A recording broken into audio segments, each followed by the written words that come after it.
ആ കുരിയാച്ചൻ വരണം വരണം. ഇരുന്നാട്ടെ. ഓ വേണ്ട സാറേ, ഞാൻ നിന്നോളാം. കുരിയാച്ചനെ കുറിച്ച് ഞാൻ മുന്നേ കേട്ടിട്ടുണ്ട്. ഒരു 10-20 കൊല്ലം മുന്നേ അന്നത്തെ പാല എസ് എ ബെഞ്ചമിൻ സാറിനെ കവലയിലിട്ട് താൻ തല്ലിയെന്ന്.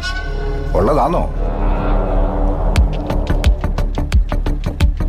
അത് പിന്നെ കൂടെ പഠിച്ചിരുന്ന പെങ്കൊച്ചിനോട് പിറപ്പേട് കാണിച്ച കഹിം കെട്ടി നോക്കി നിൽക്കാൻ പറ്റുമോ സാറേ?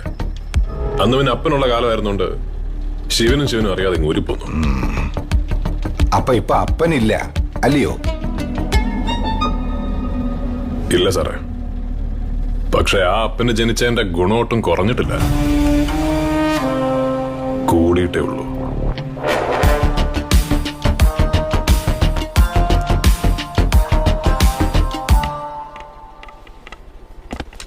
കുരിയാച്ചൻ ചേട്ടോ, എന്നെ അറിയോ? ഇല്ല. ഞാൻ ശങ്കരൻ. ആ